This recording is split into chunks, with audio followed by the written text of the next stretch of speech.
Halo dan selamat datang. Sangat senang Anda bisa meluangkan waktu untuk bergabung kembali dalam penelusuran kita kali ini. Ya, selamat datang semuanya. Sesi bedah mendalam ini sengaja dirancang khusus untuk Anda, sang pembelajar yang siap mengupas tuntas materi yang mungkin bagi sebagian orang terasa agak sensitif ya. Betul, lumayan sensitif. Nah, coba Anda ingat-ingat sejenak. Seberapa sering sih Anda membuka media sosial hari ini dan melihat lini masa Anda tuh penuh dengan potongan video ceramah? Wah, tiap hari kayaknya ya. Ratusan ribu likes. Iya, ratusan ribu likes, jutaan views. Kolom komentar isinya puja-puji setinggi langit buat tokoh-tokoh agama tertentu. Mereka ini seringkali ditampilkan layaknya selebritas tanpa celah, seolah-olah setiap kata yang keluar dari mulut mereka itu kebenaran mutlak. Tidak boleh dipertanyakan sama sekali. Persis. Tapi mari kita jujur pada diri sendiri. Pernahkah Anda menyadari betapa sepinya ruang diskusi kita ketika obrolannya beralih pada potensi penyalahgunaan wewenang dari tokoh-tokoh panutan itu? Hening seketika biasanya. Betul, hening. Seolah-olah ada aturan tak tertulis bahwa mengkritik figur otoritas spiritual itu adalah hal yang tabu. Nah, disinilah kita akan membongkar tumpukan sumber kita hari ini. Kita punya teks komprehensif dari Al-Quran, dipadukan dengan catatan analisis yang mendalam tentang kritik internal terhadap pemuka agama. Dan sebelum kita menyelam lebih jauh ke dalam teks-teks tersebut, ada satu hal fundamental yang perlu kita sepakati bersama di sini. Silahkan, ini penting sekali untuk ditekankan. Dalam menelusuri sumber-sumber suci ini, misi kita hari ini sama sekali bukan untuk menghakimi tokoh agama tertentu di dunia nyata. Sama sekali bukan. Politik atau sekte manapun. Pendekatan kita murni analitis dan objektif. Kita murni membedah apa yang tertulis dalam teks sumber ini untuk memahami peringatan historisnya. Jadi kita melepaskan semua kacamata bias kita ya. Tepat. Kita membiarkan teks tersebut berbicara sendiri mengenai standar integritas moral. Kesepakatan yang sangat penting. Misi sesi kita hari ini sangatlah jelas. Kita ingin membekali Anda dengan kriteria objektif dari Al-Quran untuk membedakan mana tokoh agama yang tulus atau figur rabbani dan mana yang korup. Tujuannya agar Anda terhindar dari ketaatan buta. Oke, mari kita mulai. Oke, mari kita urai hal ini. Kita langsung masuk ke bagian pertama. Ada satu ayat kunci yang langsung menarik perhatian saya karena bahasanya sangat konfrontatif. Surat At-Taubah ayat 34. Ayat yang sangat tajam ya. Sangat tajam, saya bacakan bagian kuncinya. Ya ayyuhalladzina amanu, inna kathiran minal ahbar warruhbani layakuluna amwalan nasi bil batili wa yasudduna an sabilillah. Yang terjemahannya kurang lebih, Terjemahannya begini, wahai orang-orang yang beriman, sesungguhnya banyak dari para rabi dan rohib benar-benar memakan harta orang dengan cara yang batil dan mereka menghalang-halangi manusia dari jalan Allah. Ini eksplisit loh menyebutkan gelar keagamaan. nah, yang sangat menarik di sini adalah keberanian teks ini melakukan otokritik terhadap figur otoritas. Frasa yang patut digarisbawahi tadi adalah banyak dari para rabi dan rohib. Dalam aslinya disebut ahbar dan ruhban. Ahbar dan ruhban, bisa dielaborasi sedikit bedanya apa? Tentu, analisis sumber kita membedah kedua istilah ini karena mereka mewakili otoritas yang berbeda. Ahbar itu merujuk pada para sarjana atau ahli hukum agama. Kaum intelektualnya ya. Betul, mereka punya otoritas kognitif. Sementara ruhban merujuk pada rahib atau figur mistik yang fokus ibadah. Mereka ini memegang otoritas emosional dan karismatik. Jadi mencakup semua sisi otoritas agama ya? Dari mimbar akademik sampai sosok karismatik yang kelihatan sangat suci. Tepat sekali. Teks ini memberi peringatan komprehensif bahwa manipulasi agama bisa datang dari dua arah tersebut. Dan korupsi di sini memakan harta secara batil. Itu jarang berupa pencurian dari kotak amal. Bukan maling kelas teri gitu ya? Bukan.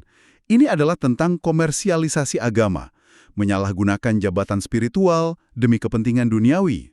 Mengkomersialkan agama, maksudnya mereka bikin semacam ketergantungan dari pengikutnya? Iya, mereka menggunakan narasi kesucian untuk memerah secara halus, memanipulasi rasa takut umat akan neraka, atau menawarkan solusi instan yang akhirnya memperkaya sang tokoh. Dan akibatnya di ayat tadi dibilang menghalangi dari jalan Allah.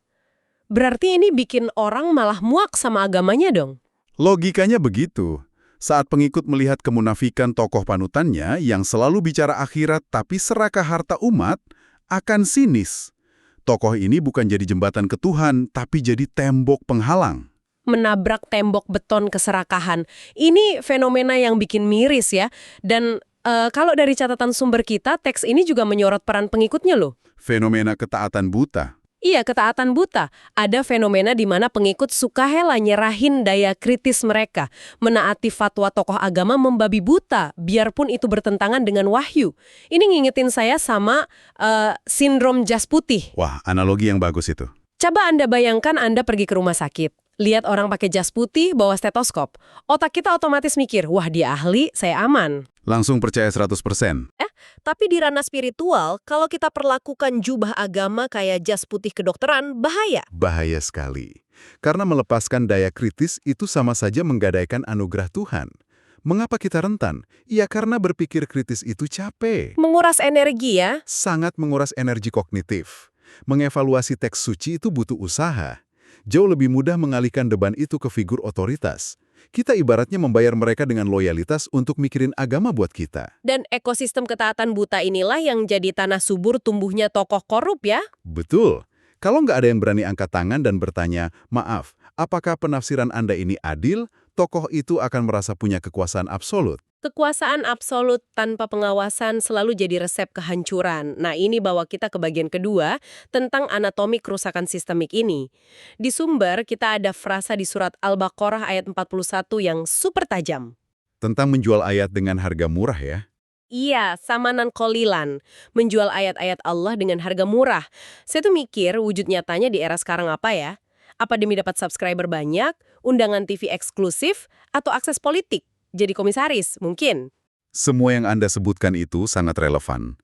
Tamanan kolilan atau harga murah di sini bukan berarti nominal rupiahnya kecil. Jadi biarpun dibayar triliunan tetap dihitung murah. Tetap sangat murah. Seseorang mungkin diberi jabatan strategis nasional untuk memelintir interpretasi ayat supaya kebijakan penguasa terlihat sah. Dalam kacamata teks suci, seberapapun besarnya materi itu harga yang sepele. Karena yang ditukar adalah kebenaran abadi ya. Betul sekali. Mengorbankan keadilan dan integritas rohani demi kenyamanan duniawi sesaat. Rugi total secara hitungan kosmik. Dan ancamannya nggak main-main loh. Saya merinding pas baca analisis surat Al-Baqarah ayat 174. Ayat tentang memakan api? Iya, buat mereka yang menyembunyikan kebenaran kitab suci demi untung materi, teks itu ngasih metafora yang brutal. Apa yang mereka telan ke dalam perut sebenarnya hanyalah api yang bakal membakar mereka kelak. Bahasanya memang sangat keras dan definitif. Sangat keras. Tapi pertanyaan saya, oke, tokoh korup ini hancur makan api secara individu. Tapi gimana bisa oknum surakah ini ngeruntuhin tatanan masyarakat? Bukannya itu cuma dosa pribadi? Nah, jika kita hubungkan ini dengan gambaran yang lebih besar, kita harus melihat surat Al-Maidah ayat 63. Di sini diletakkan argumen paling sistemik dari teks ini. Kehancuran peradaban tidak terjadi instan karena 1-2 orang jahat. Lalu karena apa? Karena pembiaran yang terstruktur.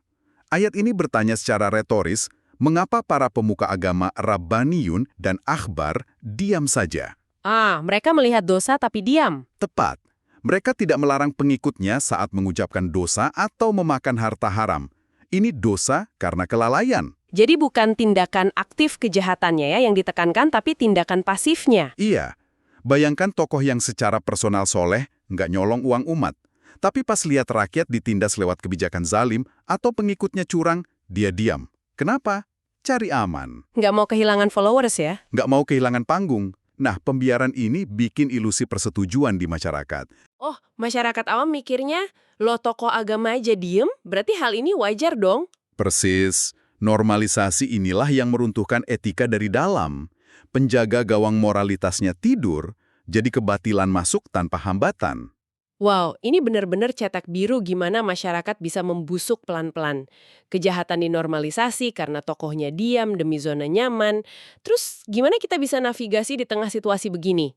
Ini pertanyaan pentingnya. Iya, untuk Anda yang lagi mendengarkan ini kan penting banget. Di era banjir informasi, siapa aja yang jago retorika dan video editingnya bagus, mendadak jadi rujukan spiritual. Jadi, apa arti dari semua ini? Gimana kita bedain mana emas, mana loyang? Teks suci tidak membiarkan kita kebingungan. Ada standar emas di surat Ali Imran ayat 79. Tentang Rabbani, Jadilah penyembahku atau jadilah pengikut fanatikku. nggak ada narasi otoriter ya? Tidak ada tempat untuk kultus individu. Sebaliknya, mereka akan berkata, jadilah insan-insan Rabbani. Fokus mereka murni memberdayakan umat. Jadi mereka mau Anda sang pembelajar ini jadi cerdas secara mandiri ya, bukan malah bergantung sama mereka. Betul sekali. Indikator keaslian tokoh yang tulus adalah mereka mengajarkan kitab suci secara objektif, dan mereka sendiri terus belajar. Mereka menuntun Anda kepada Tuhan, bukan ke diri mereka sendiri. Ini ngingetin saya sama analogi aplikasi GPS. Tokoh agama yang tulus tuh persis GPS yang sehat. Bagaimana itu? 12 GPS kan murni nunjukin rute paling aman ke tujuan. Nah, tujuan kita kan Tuhan. Kalau tiba-tiba GPS ini ngarahin Anda muter-muter nggak jelas atau maksa berhenti di rumah si pembuat aplikasi buat ngelayanin dia, ya fix, aplikasinya udah diretas buat kepentingan pribadi. Analogi yang sangat akurat. Tokoh Rabbani sadar posisinya cuma penunjuk jalan. Dan karena mereka terus belajar, mereka punya kerendahan hati intelektual. Mereka sadar otoritas mutlak cuma milik wahyu Tuhan. Bukan tafsiran tunggal mereka ya. Tepat. Makanya di dunia nyata, tokoh yang tulus selalu mendorong umat untuk baca dan mikir kritis. Mereka nggak gampang tersinggung kalau Anda minta dalil. Nggak bakal marah terus nuduh kita sesat, ya cuma gara-gara kita nanya. Tidak akan. Ini filter evaluasi yang bagus untuk Anda. Saat menyimak penceramah, tanyakan dalam hati, apakah orang ini bikin saya makin mandiri berpikir atau malah bikin saya ngerasa bodoh dan harus terus nurut fatwanya? Standar yang sangat melegakan pikiran. Mari kita tarik napas sejenak dan rangkum perjalanan diskusi kita. Di sesi ini, kita udah lihat bahwa teks Al-Quran sangat kritis terhadap institusi agamanya sendiri. Autokritik yang tajam. Mengkritik tokoh yang memakan harta batil, memperingatkan bahaya nuker ayat dengan harga murah, dan ngebongkar pembiaran sistemik tadi. Dan kita dikasih standar emas figur Rabbani yang memberdayakan. Pemahaman ini memunculkan satu pertanyaan penting tentang relevansinya sekarang. Kenapa Anda harus repot menyaring siapa yang Anda ikuti? Karena integritas tokoh agama adalah fondasi keadilan sosial. Kalau puncaknya korup, kompas etika masyarakat hilang. Betul. Membekali diri dengan filter kritis ini adalah cara Anda melindungi akal dan keyakinan Anda dari manipulasi para makelar kebenaran. Melindungi akal adalah tanggung jawab kita masing-masing. Nah, sebelum kita tutup, ada satu pemikiran provokatif nih yang pengen saya tinggalin buat Anda renungkan. Silakan. Sepanjang sesi ini kita kan fokus ngomongin gimana tokoh agama yang korup memanipulasi umat demi materi. Tapi coba kita putar perspektifnya. Mungkinkah justru ekspektasi kita sendiri yang jadi akar masalahnya? Ekspektasi pengikut maksudnya? Iya, ekspektasi pengikut yang malas mikir kritis, yang maunya jawaban instan atas hidupnya. Kita memperlakukan tokoh agama kayak selebritas pop culture. Apakah kepasifan kita ini yang sebenarnya menciptakan pasar bagi lahirnya tokoh-tokoh agama korup ini? Demand yang menciptakan supply ya. Agama yang dikomersialkan. Sesuatu untuk Anda pikirkan dan eksplorasi sendiri di luar sana.